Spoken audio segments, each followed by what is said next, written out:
तो नमस्ते प्यारे साथियों, आप सब कैसे हो। मैं उम्मीद करता हूं कि आप सब अच्छे होंगे और अच्छे से पढ़ाई भी कर रहे होंगे। तो आज के इस वीडियो में हम लोग लगाने वाले हैं साइंस का most important objective question. 50 question होने वाला है और 50 क्वेश्चन में से 50 गो प्रश्न में से आपको जो है आपको क्या करना है, 45 को सही करना है। कितना? 45 प्लस आपको सही करना है आज के इस लेक्चर में।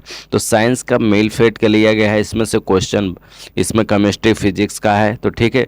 तो यहाँ पर देखिए, सबसे पहले नंबर क्वेश्चन से स्टार्ट करने से पहले आप लोगों को बोल देना चाहेंगे कि लाइक नहीं किए हैं तो लाइक करके चैनल को जो है सब्सक्राइब जरूर कर दीजिएगा और वीडियो अच्छा लगे तो वीडियो को भी शेयर कर दीजिएगा। ओके, तो चलिए यहाँ पर सबसे पहला नंबर क्वेश्चन से स्टार्ट करते हैं। और सबसे पहला नंबर क्वेश्चन बोला गया है यहाँ पर आपको खास बस इसमें क्या है पता है, इसमें हम आंसर भी दे दिए हैं ताकि आप पीडीएफ लेते हैं तो आप लोग बोलते हैं कि यहाँ पर आपको आंसर नहीं, आपको दे देना चाहिए। तो हम इसलिए आपको आंसर के साथ लेकर आते हैं, ठीक है। तो देखिए यहाँ पर सबसे पहला नंबर ऑब्जेक्टिव से स्टार्ट करते हैं। क्या है? लोहा को जिंक से लेपित करने की क्रिया को क्या कहते हैं?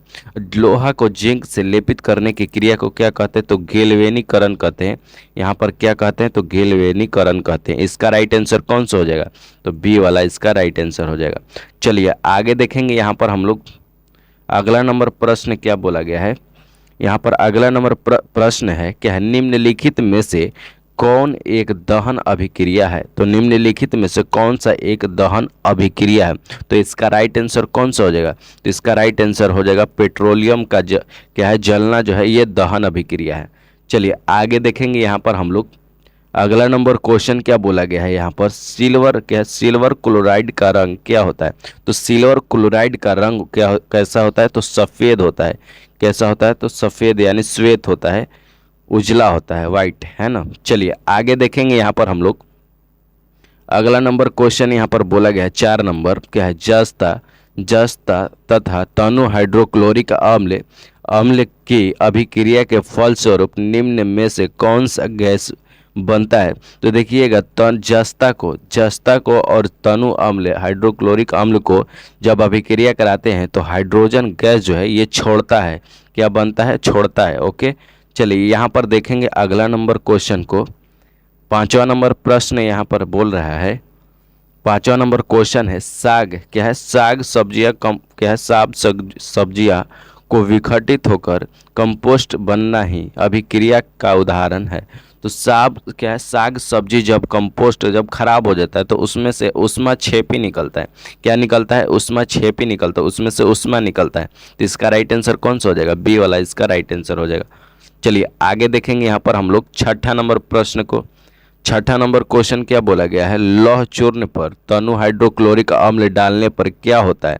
तो क्या होता है? तो हाइड्रोजन गैस क्या है? हाइड्रोजन गैस आयनिक क्या है? आयरन क्लोराइड बनता है। हाँ, ये सही है, हाइड्रोजन गैस और आयरन क्लोराइड बनता है। चलिए आगे देखेंगे। यहाँ पर हम लोग यहाँ पर 7वां नंबर क्वेश्चन को देखेंगे। 7वां नंबर क्वेश्चन क्या बोला गया है Fe2O3 प्लस में 2L से क्या कर दे रहा है? यहाँ पर Al2O3 प्लस Fe को क्या कर दे रहा है? यहाँ पर Fe को विस्थापित कर दे रहा है। Fe को जब विस्थापित कर दे रहा है तो इसका राइट आंसर कौन सा हो जाएगा? तो विस्थापन क्या हो जाएगा? इसका जो है राइट आंसर कौन सा हो जाएगा? तो विस्थापन अभिक्रिया इसका राइट आंसर हो जाएगा। विस्थापन को भी प्रतिस्थापन भी कहते हैं। चलिए आगे देखेंगे। यहाँ पर हम लोग 8वां नंबर क्वेश्चन क्या बोला गया है। 8वां नंबर क्वेश्चन है, निम्नलिखित अभिक्रियाओं में क्या है? अपघटन की अभिक्रिया कौन है? तो अपघटन की अभिक्रिया कौन है? तो अपघटन की अभिक्रिया कौन हो सकती है? इसमें से अपघटन का मतलब क्या होता है? जब एक से क्या है? जब एक से दो हो जाए, क्या एक से जब दो हो जाए तो उसको क्या कहते हैं? अपघटन, यानी अपघटन कहते हैं ना, अपघटन कहते हैं, यानी कि आप विघटन इसको कहते हैं, विघटन भी कहते हैं। तो देखिए, अपघटन एक से जब दो हो जाए तो उसको क्या कहेंगे? अपघटन कहेंगे। और जब एक और प्लस एक हो जाए, क्या एक प्लस एक से एक बन जाए तो क्या हो जाता है? वह हो जाता है आपका क्या होता है, संयोजन होता है, यानी जोड़ रहा है। तो जोड़ के क्या के गो बनाया, ए गो बनाया, दोनों जब जोड़ा तो ए गो बनाया, और जब ए गो था तो ये दो गो में तोड़ दिया। तो इसको कहेंगे, क्या कहेंगे, इसको विघटन कहेंगे, इसको कहेंगे संयोजन कहेंगे। तो इसका राइट आंसर कौन सा हो जाता है, तो विघटन इसका राइट आंसर हो जाएगा। देखिए ए गो है और जो दो गो बना दिया तो क्या हो गया, विघटन हो गया। चलिए आगे देखेंगे 9 नंबर क्वेश्चन में। 9 नंबर क्वेश्चन क्या बोला गया है, निम्न में से कौन सा सही है। तो निम्न में से कौन सा सही है, तो इसका राइट आंसर कौन सा हो जाएगा, तो इसका राइट आंसर हो जाएगा बी वाला Na2CO3 10H2O, इसका राइट आंसर हो जाएगा। चलिए आगे देखेंगे यहाँ पर हम लोग अगला नंबर क्वेश्चन क्या बोला गया है। अगला नंबर क्वेश्चन है, निम्नलिखित में से कौन सा उत्पाद क्या है, कौन सा उत्पाद लेड नाइट्रेट को गर्म करने पर प्राप्त होता है। तो जब लेड नाइट्रेट को गर्म करेंगे तो क्या प्राप्त होगा, तो इसका राइट आंसर कौन सा हो जाएगा, तो NO2 और O2 प्राप्त होता है। चलिए आगे देखेंगे यहाँ पर हम लोग अगला नंबर क्वेश्चन क्या बोला गया है। यहाँ पर अगला नंबर क्वेश्चन है, निम्नलिखित समीकरण है, जब निम्नलिखित समीकरण है क्या बोला गया है, H2+Cl से क्या बनाया, देखिए यहाँ पर जुड़ रहा है, क्या हो रहा है, संयोजन हो रहा है, संयोजन होकर ए गो बना दिया तो क्या कहेंगे, संयोजन। इसका राइट आंसर कौन सा हो जाएगा, तो संयोजन अभिक्रिया हो जाएगा। चलिए आगे देखेंगे यहाँ पर हम लोग अगला नंबर क्वेश्चन क्या बोला गया है। यहाँ पर 13 नंबर, इलेक्ट्रॉन क्या है, इलेक्ट्रॉन के स्थानांतरण से बने यौगिक कहलाते हैं। जब इलेक्ट्रॉन के स्थानांतरण से बना यौगिक क्या कहलाता है, तो विद्युत क्या होता है, विद्युत संयोजी कहलाता है। क्या कहलाता है, विद्युत संयोजी कहलाता है। चलिए आगे देखेंगे यहाँ पर हम लोग 14 नंबर क्वेश्चन को देखेंगे। 14 नंबर प्रश्न है, सी क्या है, CuO प्लस में 2 क्या है, H2 से क्या बनाया। यहाँ पर हम लोग क्या देख रहे हैं कि क्या है, H2 के पास O चल गया, क्या हो गया, H2 के पास O चल गया, यानी ऑक्सीकरण हो रहा है। और ऑक्सीकरण को ही कहते हैं उपचयन कहते हैं, है ना, उपचयन कहते हैं या अपचयन कहते हैं। तो इसका राइट आंसर कौन सा हो जाएगा, तो अपचयन कहते हैं। ओके चलिए आगे देखेंगे यहाँ पर हम लोग अगला नंबर क्वेश्चन को देखेंगे। अगला नंबर प्रश्न है, क्या है, श्वसन किस प्रकार की अभिक्रिया है। तो श्वसन किस प्रकार का अभिक्रिया है, तो श्वसन किस प्रकार का है, तो ऊष्मा शोषी अभिक्रिया है। कैसा है, तो ऊष्मा शोषी अभिक्रिया है, शोषी अभिक्रिया है, ऊष्मा शोषी। हाँ चलिए ठीक है, ऊष्मा शोषी है या उपचयन है, उपचयन ही है, ठीक है, उपचयन होगा। इसका राइट आंसर जहाँ तक हम पढ़े थे उपचयन ही होगा, ठीक है, इसका राइट आंसर भी सही दिया गया। चलिए आगे देखेंगे यहाँ पर हम लोग 16 नंबर क्वेश्चन को। 16 नंबर क्वेश्चन क्या बोला गया है यहाँ पर, निम्नलिखित में से क्या, निम्नलिखित में से कौन एक रेडॉक्स अभिक्रिया है। रेडॉक्स अभिक्रिया कब रहेगा, जब उसमें हाइड्रोजन भी रहेगा और ऑक्सीजन भी रहेगा। तो इसका राइट आंसर कौन सा हो जाएगा, तो देखिए इसमें जो है ऑक्सीजन है और हाइड्रोजन भी है, तो इसका राइट आंसर आँख मूंद के मार दीजिएगा। ओके तो इसका राइट आंसर कौन सा हो जाएगा, तो यहाँ पर इसका राइट आंसर सी वाला इसका राइट आंसर हो जाएगा। चलिए आगे देखेंगे यहाँ पर हम लोग अगला नंबर क्वेश्चन क्या बोला गया है। यहाँ पर 17 नंबर यहाँ पर क्वेश्चन है, क्या है, क्या निम्नलिखित में से क्या है, निम्नलिखित में से एक कौन क्या है, एक अपघटन अभिक्रिया का उदाहरण नहीं है। कौन जो है अपघटन अभिक्रिया का उदाहरण नहीं है। जो 1 से 2 बन जाए वो क्या कहलाता है, अपघटन कहलाता है। और जब 2 से 1 बन जाए तो क्या कहलाता है, 2 से 1 बन जाए तो वो कहलाता है संयोजन कहलाता है। तो ये अपघटन अभिक्रिया नहीं है। हाई दोनों जो है ये क्या है, अपघटन अभिक्रिया है। यहाँ पर चलिए आगे देखेंगे यहाँ पर हम लोग 18 नंबर क्वेश्चन को। 18 नंबर क्वेश्चन बोल रहा है यहाँ पर, क्या है, अवक्षेपण क्या है, अवक्षेपण अभिक्रिया से किस प्रकार का लवण प्राप्त होता है। तो अवक्षेपण अभिक्रिया से किस प्रकार का लवण प्राप्त होता है, तो अविलेय प्राप्त होता है। क्या प्राप्त होता है, अविलेय प्राप्त होता है। चलिए आगे देखेंगे यहाँ पर हम लोग अगला नंबर क्वेश्चन क्या बोला गया है, निम्नलिखित क्या है, निम्नलिखित अभिक्रियाओं में से कौन सा विस्थापन अभिक्रिया है। तो इसमें से आपको देखना है कौन सा विस्थापन अभिक्रिया है। तो देखिए यहाँ पर जो है, यहाँ पर CaCO3 ये तो कौन सा हो जाएगा, तो ये हो जाएगा विघटन हो जाएगा। आपको एक एक बारी बारी से हम बता दे रहे हैं, ये जो है आपका विघटन हो जाएगा। क्या हो जाएगा, विघटन, ये जो है आपका विघटन हो जाएगा। ये भी क्या हो जाएगा, ये आपका जो है ये आपका ऑक्सीकरण हो जाएगा। क्या हो जाएगा, सॉरी रेडॉक्स हो जाएगा, रेडॉक्स हो जाएगा। क्या है कि हाइड्रोजन भी है और ऑक्सीजन भी है, ये सब भी है। तो ये आपका जो है ये क्या हो गया, एफ ही क्या है, एफ ए सी यू को क्या कर दे रहा है, विस्थापित कर दे रहा है। तो सी यू कहाँ आ गया, लास्ट में आ गया, और एफ ही जो है यहाँ पर SO4 के साथ सट गया। तो यहाँ पर ये क्या हो रहा है, तो विस्थापित हो रहा है। तो इसका राइट आंसर कौन सा हो जाएगा, तो इसका राइट आंसर कौन सा हो जाएगा, तो इसका राइट आंसर सी वाला राइट आंसर हो जाएगा। ठीक है, तो चलिए अगला नंबर ऑफ क्वेश्चन को हम लोग देखेंगे। अगला नंबर क्वेश्चन क्या बोला गया है, यहाँ पर 20 नंबर प्रश्न है। यहाँ पर क्या है, 20 नंबर क्वेश्चन क्या बोला गया है, यहाँ पर है निम्नलिखित में से कौन द्विविस्थापन अभिक्रिया है।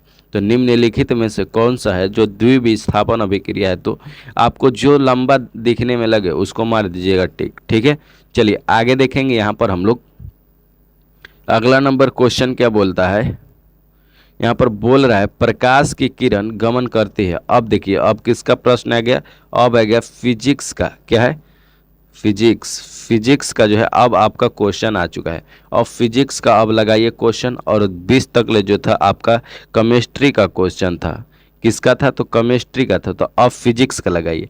आप पहले सबसे पहले बताइए कि आपका जो है 20 में से कितना सही हुआ, केमिस्ट्री में जो है आपका 20 में से कितना सही हुआ। आप लोग फटाफट से कमेंट बॉक्स में पिन कर दीजिएगा। यहाँ पर चलिए आगे देखेंगे। यहाँ पर क्या है, 21 नंबर, प्रकाश की किरण गमन करती है तो कैसे गमन करती है, तो सीधी रेखा में गमन करती है। चलिए फर्स्ट क्वेश्चन को हम लोग देखेंगे। यहाँ पर 22 नंबर क्वेश्चन क्या बोला गया है, मोटर गाड़ी के चालक क्या चालक के सामने लगा रहता है। तो मोटर गाड़ी के चालक के सामने अवतल दर्पण लगा रहता है, अवतल दर्पण लगा रहता है। चलिए साइड मिरर में पूछेगा तो क्या बनाइएगा, यहाँ पर उत्तल दर्पण बताइएगा। ओके, चलिए यहाँ पर क्या है, प्रकाश का वेग न्यूनतम होता है, तो प्रकाश का वेग सबसे कम कहाँ होता है, तो कांच में होता है। चलिए आगे देखेंगे। यहाँ पर हम लोग 24 नंबर प्रश्न को, 24 नंबर क्वेश्चन बोल रहा है समतल दर्पण से द्वारा बना प्रतिबिंब कैसा होता है, तो काल्पनिक होता है। चलिए आगे देखेंगे। यहाँ पर हम लोग 25 नंबर क्वेश्चन बोल रहा है लेंस की क्षमता का एसआई मात्रक होता है। तो लेंस की क्षमता का एसआई मात्रक क्या होता है, तो डायाफ्टर होता है। चलिए आगे देखेंगे 26 नंबर प्रश्न को। 26 नंबर क्वेश्चन क्या बोला गया था, मोटर कार के हेडलाइट में क्या बोल रहा है, हेडलाइट में किस दर्पण का प्रयोग किया जाता है, तो अवतल दर्पण का प्रयोग किया जाता है। हेडलाइट में पूछ रहा है। अगर साइड मिरर में पूछेगा तो क्या बताइएगा, उत्तल दर्पण बताइएगा। चलिए आगे देखेंगे। यहाँ पर हम लोग 27 नंबर, टू डाईऑप्टर क्षमता क्या है, टू डाईऑप्टर क्षमता वाले लेंस के फोकसांतर क्या होगा, तो लेंस की फोकसांतर पूछ रहा है। तो क्या है, डाईऑप्टर यानी मीटर में दिया है, सेंटीमीटर में आपका दिया गया है। तो 100 से क्या करना पड़ेगा, भाग देना पड़ेगा।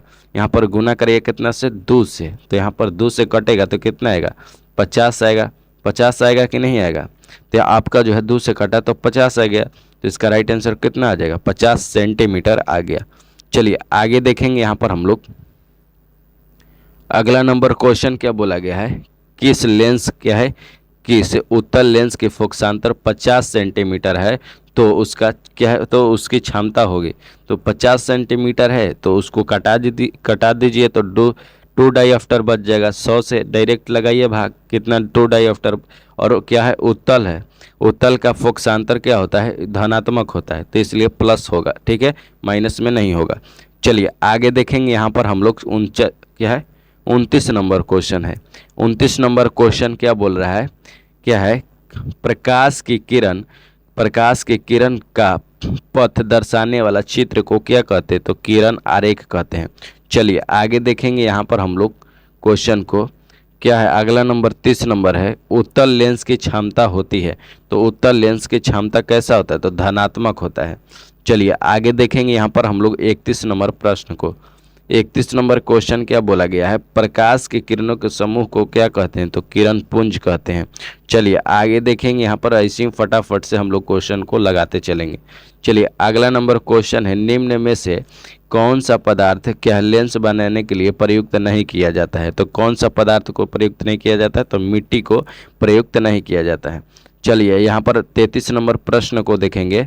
33 नंबर क्वेश्चन है, अवतल लेंस की क्षमता होता है, तो क्षमता इसका कैसा होता है, तो ऋणात्मक होता है। और उत्तल लेंस की पूछेगा तो क्या बताइएगा, धनात्मक बताइएगा। चलिए आगे बोलिएगा क्वेश्चन। अगला नंबर क्वेश्चन है, अवतल लेंस को कहते हैं, तो अवतल लेंस को क्या कहते हैं, तो अवतल लेंस को आप लोग बताइएगा। तो अवतल लेंस को अवतल लेंस को क्या कहते हैं? अवतल लेंस को अभिसारी लेंस कहते हैं ना, अभिसारी लेंस ही कहते हैं कि अपसारी लेंस कहते हैं। चलिए यहाँ पर देखेंगे अगला नंबर 36 नंबर क्वेश्चन को। 36 नंबर क्वेश्चन है, किस दर्पण से वस्तु बड़ा बनता है? तो अवतल दर्पण में देखिएगा बड़ा प्रतिबिंब बनाता है। चलिए आगे देखेंगे अगला नंबर क्वेश्चन क्या है, प्रतिबिंब बनाता था। चलिए यहाँ पर क्या है 37 नंबर, उत्तल क्या है? उत्तल लेंस को कहते हैं। तो उत्तल लेंस को क्या कहते हैं? तो अपसारी लेंस कहते हैं उत्तल लेंस को। और अवतल लेंस को पूछेगा तो क्या बताइएगा? अवतल लेंस को अभिसारी बताइएगा। चलिए आगे देखेंगे यहाँ पर 38 नंबर प्रश्न को। 38 नंबर क्वेश्चन क्या है, प्रकाश के परावर्तन के कितने नियम है? तो 2 गो नियम है। कितना नियम? तो 2 गो नियम। चलिए आगे देखेंगे 39 नंबर प्रश्न को। 39 नंबर क्वेश्चन क्या बोला गया है, जब प्रकाश की किरणें हवा से कांच में प्रवेश करती है तो मुड़ जाती है। तो अभिलंब क्या? अभिलंब की ओर मुड़ जाती है। अभिलंब से दूर या अभिलंब की ओर, यानी निकट क्या है? अभिलंब के निकट मुड़ जाती है। चलिए आगे देखेंगे यहाँ पर हम लोग 40 नंबर प्रश्न की ओर पहुँच चुके हैं। यहाँ पर 40 नंबर क्वेश्चन क्या बोला गया है, यहाँ पर 40 नंबर क्वेश्चन है, किस दर्पण क्या है? किस दर्पण से हमेशा वस्तुएं छोटा प्रतिबिंब बनाता है? तो अवतल दर्पण में जो है सबसे छोटा प्रतिबिंब बनाता है, इसलिए इसका साइड मिरर में भी उपयोग किया जाता है, ताकि पीछे वाला चीज़ जो है ये सब छोटा छोटा दिखाएगा। देखिए साइड मिरर में क्या, साइड मिरर में मिरर के रूप में क्या है? साइड मिरर के रूप में प्रयुक्त होता है। तो आप लोगों को अभी बताए हैं जस्ट, यहाँ पर उत्तल दर्पण हो जाएगा। चलिए आगे देखेंगे यहाँ पर 42 नंबर प्रश्न को। 42 नंबर क्वेश्चन क्या बोला गया है, फोटोग्राफिक कैमरा के अभिदृश्य में होता है तो उत्तल लेंस का उपयोग किया जाता है। चलिए आगे देखेंगे यहाँ पर हम लोग अगला नंबर क्वेश्चन क्या बोला गया है, एक मिनट, क्या है? निर्गत किरण क्या है? निर्गत किरण एवं अभिलंब के बीच की बना कोण को क्या कहते हैं? तो निर्गत कोण कहते हैं। क्या कहते हैं? निर्गत कोण कहते हैं। चलिए आगे देखेंगे यहाँ पर हम लोग अगला नंबर क्वेश्चन क्या बोला गया है, अगला नंबर है अवतल क्या है? एक अवतल दर्पण की फोकस दूरी 10 सेंटीमीटर है तो उसकी वक्रता त्रिज्या क्या होगी? तो उसका क्या बोला गया है, फोकस दूरी 10 सेंटीमीटर है। तो F बराबर R/2 हम लोग पढ़े हुए हैं। तो फोकस दूरी है तो उसका दुगुना हो जाएगा। दुगुना कितना हो गया? दुगुना 20 हो जाएगा। क्या हो जाएगा? 20 सेंटीमीटर इसका राइट आंसर हो जाएगा। चलिए आगे देखेंगे यहाँ पर हम लोग, यहाँ पर देखेंगे 45 नंबर, किस लेंस को क्या, किस लेंस के द्वारा सिर्फ काल्पनिक प्रतिबिंब बनता है? तो ऐसा कौन सा लेंस है जिसमें काल्पनिक प्रतिबिंब बनता है? तो अवतल लेंस में क्या होता है? काल्पनिक प्रतिबिंब बनाता है। अवतल लेंस क्या होता है? काल्पनिक प्रतिबिंब बनाता है। चलिए आगे देखेंगे यहाँ पर हम लोग 46 नंबर क्या है, सरल सूक्ष्मदर्शी में किसका प्रयोग होता है? तो सरल सूक्ष्मदर्शी में किसका प्रयोग होता है? तो यहाँ पर कौन सा सूक्ष्मदर्शी में पूछ रहा है तो उत्तल लेंस का बताइएगा। अगर कैमरा में भी पूछेगा तो आपको उत्तल लेंस को बताना होगा। चलिए आगे देखते हैं यहाँ पर 47 नंबर क्वेश्चन को। काल्पनिक प्रतिबिंब बनता है। काल्पनिक प्रतिबिंब बनता है तो कैसा होता है? तो काल्पनिक प्रतिबिंब हमेशा सीधा होता है। चलिए आगे देखेंगे यहाँ पर हम लोग 48 नंबर क्वेश्चन को। 48 नंबर प्रश्न है, क्या है? परावर्तन के नियम से निर्धारित होता है। तो परावर्तन के नियम से क्या निर्धारित होता है? तो आपतन कोण बराबर परावर्तन कोण। ये 2 नंबर का भी क्वेश्चन आपका पूछ लिया जाता है। चलिए आगे देखेंगे यहाँ पर 48 नंबर क्वेश्चन को। यहाँ पर 48 नंबर क्वेश्चन क्या बोला गया है, सर्च लाइट का परावर्तक सतह होता है। तो सर्च लाइट का परावर्तक सतह क्या होता है? तो अवतलीय होता है।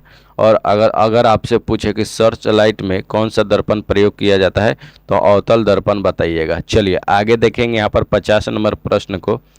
50 नंबर क्वेश्चन क्या बोला गया है, हमको पता है 47 से क्वेश्चन क्या है, यहाँ पर नंबरिंग थोड़ा सा मिस्टेक था, बाकी 50 ही प्रश्न है। ओके चलिए यहाँ पर देखेंगे लेंस में क्या है, लेंस में प्रमुख फोकस की संख्या होती है। तो लेंस में के गो फोकस होता है? तो 2 गो, एगो आगे एगो पीछे होता है। देखिए लेंस कैसन होता है, जैसे उत्तल लेंस हम बनाते हैं तो उत्तल लेंस इस प्रकार का होता है, इस प्रकार से होता है। एगो आगे फोकस होता है, एगो पीछे फोकस, ये आगे हो जाता है, ये पीछे हो जाता है। तो आप लोगों को इस प्रकार से लेंस बनाना है। तो आप लोग फटाफट से बताइएगा कमेंट बॉक्स में कि 50 में से आपका कितना सही हुआ है। अगर अगर आप लाइक नहीं किए हैं इस वीडियो को तो लाइक करके चैनल को जो है सब्सक्राइब जरूर कर लीजिएगा और बेल आइकन को भी प्रेस कर लीजिएगा। अगर आपका 50 में से लगभग 45 प्लस सही हुआ है तो आपका बाकायदा आपका जो है तैयारी बहुत ही शानदार है। ओके, तो ठीक है, तो अगले वीडियो में मिलते हैं ऐसा ही कंटेंट के साथ। तब तक के लिए जय हिंद।